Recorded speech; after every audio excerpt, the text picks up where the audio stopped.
Como que o senhor vê essa questão dos ministros hoje do presidente Jair Bolsonaro? O senhor acha que esse equilíbrio, principalmente nesse sentido, vem do Paulo Guedes?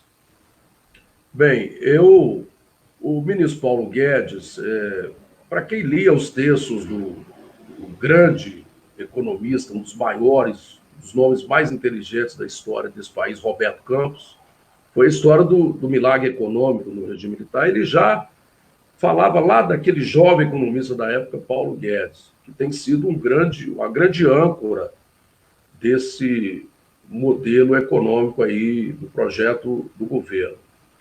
E eu vejo que o presidente da República conseguiu montar uma equipe, pelo menos uma equipe honrada e decente, porque nós, brasileiros, só de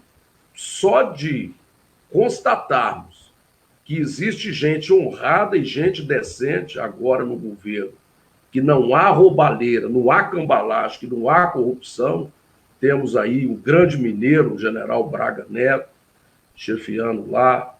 Não estou falando só de militares, mas os militares que viveram a disciplina dos quartéis, a disciplina geoestratégica, na sua visão de Brasil, visão geoestratégica de país, uma equipe muito afinada, né?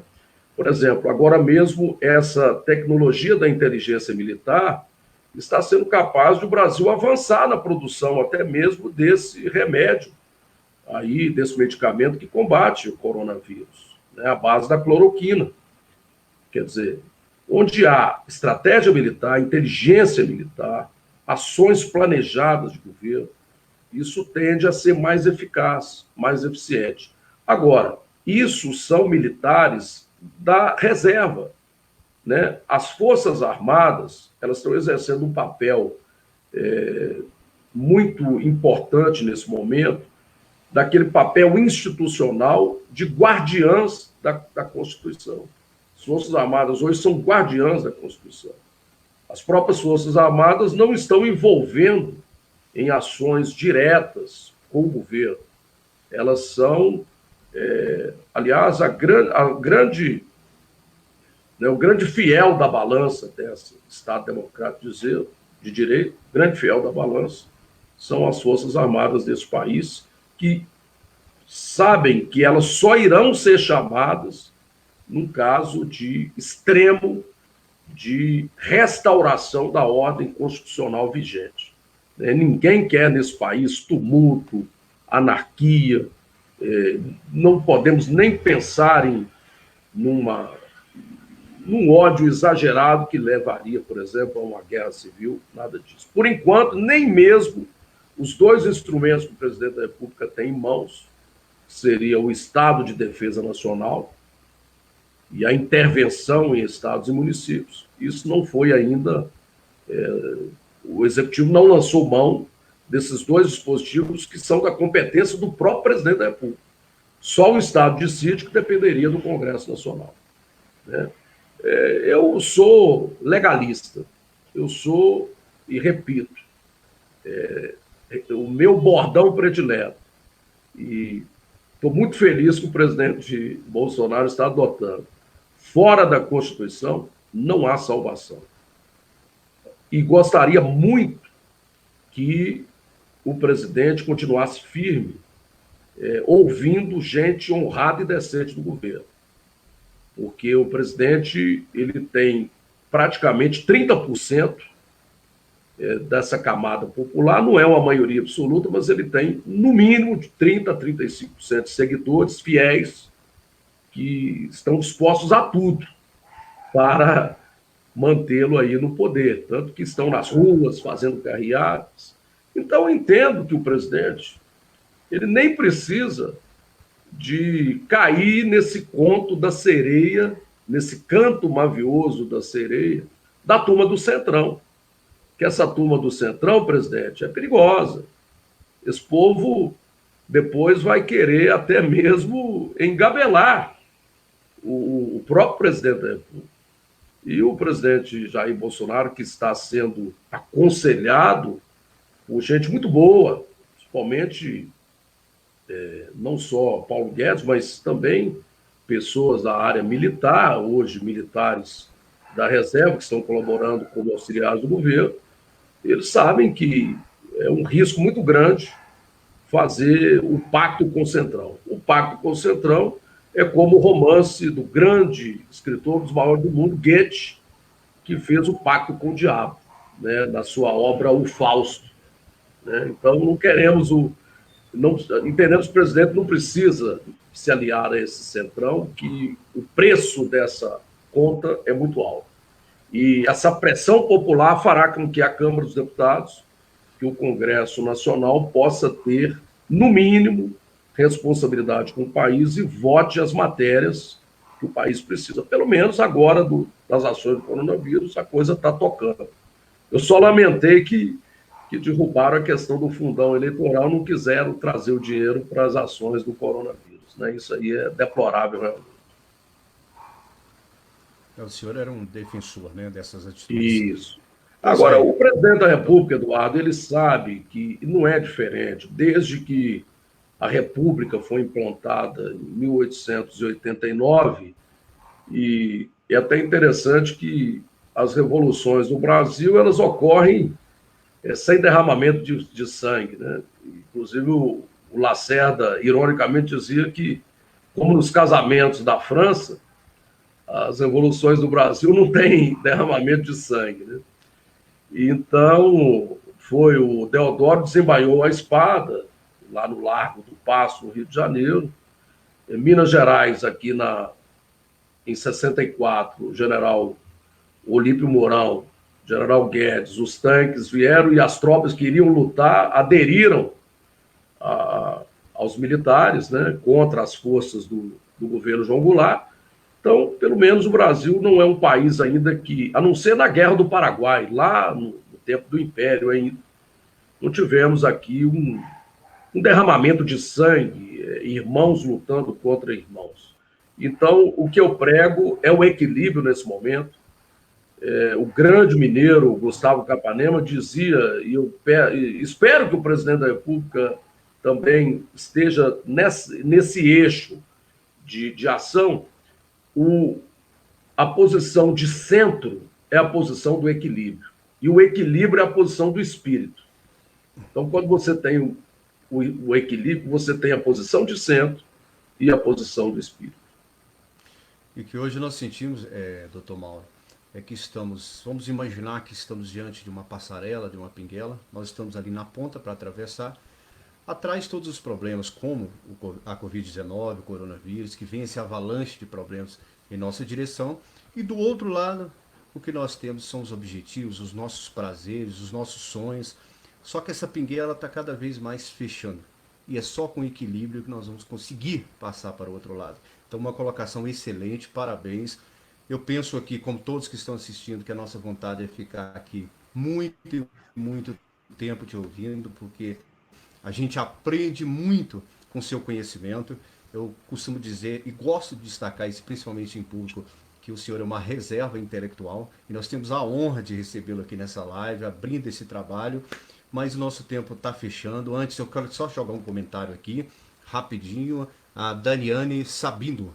Parabéns ao mestre Dr. Mauro Bonfim pelo notório conhecimento jurídico e pelo primoroso domínio em relação aos temas apresentados. Excelente live. Daniane Sabino. Agradeço a grande colega, a doutora Daniane Sabino, advogada de Caratinga, que também integra a nossa equipe. Obrigado, viu, Daniane? E eu queria acrescentar, Eduardo, que o ordenamento constitucional ele traz 3 formas muito interessantes de democracia participativa. Ele traz o referendo, o plebiscito e a iniciativa popular. Então, dessas três vertentes do ordenamento constitucional no Brasil, na Constituição de 88, a iniciativa popular ela já mostrou que é muito salutar, muito saudável. Eu vou citar 2 leis que foram originárias de mais de 1 milhão de assinaturas da iniciativa popular. A lei anti-compra de votos, que puniu rigorosamente a corrupção eleitoral, o abuso do poder econômico, que foi lá em 1999, o famoso artigo 41A da Lei 9.504, e agora, recentemente, a Lei Ficha Limpa, né, que é a Lei Complementar 135, que impediu a candidaturas de condenados por crimes do colarinho branco, por roubo, corrupção, porque é impossível que alguém do povo que tenha uma simples condenação ali, porque um delito pequeno de trânsito, ou que cortou uma árvore no mato lá no sítio, ele não possa nem tirar passaporte, fique um período sem poder fazer concurso público, e o sujeito que rouba escandalosamente o dinheiro público ainda vai poder ser candidato. Então, essa lei são duas leis interessantes que vieram da iniciativa popular. Agora, infelizmente, o Instituto do Plebiscito, eu já citei a questão do parlamentarismo, não que eu seja eminentemente parlamentarismo, eu creio que poderíamos aprimorar, por exemplo, o voto distrital misto para fortalecer os partidos e acabar um pouco com essa farra dos grandes compradores de votos nas eleições, né? Não que o sujeito rico não possa vir para a política, mas tem que ter a ver igualdade de oportunidades. Mas eu gostaria, por exemplo, que nós estudássemos no Brasil o Instituto do Recall. O que é o Instituto do Recall? É a possibilidade do eleitor ser chamado novamente no meio do mandato para avaliar um prefeito, um governador, um presidente da República. Então, poderíamos aprimorar esse instituto, que é uma palavra americana chamada recall. Quer dizer, o que é recall? É revisitar, voltar a reavaliar alguém que mereceu o nosso voto. Por quê? Isso aí, Winston Churchill, né, o grande comandante da Segunda Guerra Mundial, premier britânico, já dizia que não existe regime tão ruim quanto a democracia, mas também não tem um pior, né? A democracia ainda é o menos pior de todos os regimes. Então, temos que saudar a democracia, o Estado democrático de direito, o funcionamento das instituições e ter as Forças Armadas no Brasil exercendo esse papel estritamente de guardiã da defesa da ordem constitucional vigente. Doutor Mauro, muito obrigado. A gente gostaria de tê-lo aqui mais tempo, mas em novas oportunidades, vamos abrir novamente, fazer outras lives, talvez trabalhando até um tema mais amplo e detalhando mesmo. Quero agradecer imensamente a todos vocês que estão com a gente aí prestigiando. Obrigado mesmo. Convidando a todos para a próxima segunda-feira, às 8 da noite, 20 horas. Nós receberemos aqui, então, um especialista em contabilidade. Iremos, com certeza, detalhar com relação a essas prestações de contas de campanha. Portanto, muito obrigado. Eu gostaria que o senhor fizesse suas considerações finais. Nós agradecemos. Muito obrigado, de verdade. Eduardo, eu quero cumprimentar você por essa grande iniciativa de trazer essa live semanalmente. Eu creio que essa aí do Eliseu Freitas, grande parceiro, amigo, falará sobre prestação de contas da campanha, será muito interessante.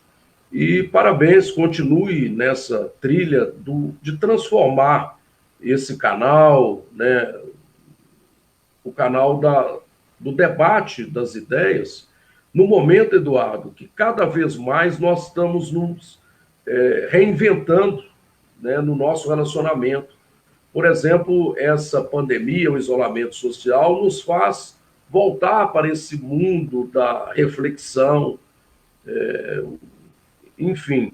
Por exemplo, o processo eleitoral desse ano, não teremos uma eleição com abraços, com aperto de mão, será uma eleição virtual, praticamente, uma eleição na telinha aqui, em que os pré-candidatos farão suas lives, e assim será, né?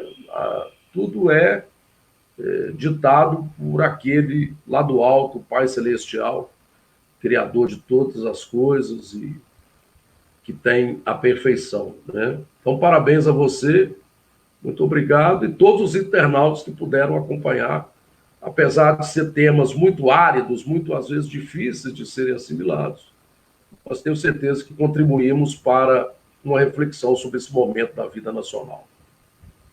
Nós que agradecemos, queremos também convidar a todos para nos acompanhar nas nossas plataformas digitais, né?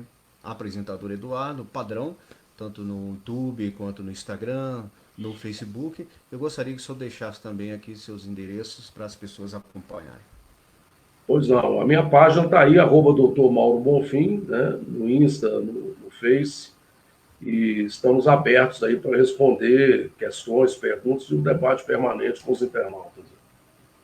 Muito obrigado, ficam todos com Deus, obrigado aí pela presença e até segunda-feira, se Deus quiser. Boa noite a todos. Boa noite.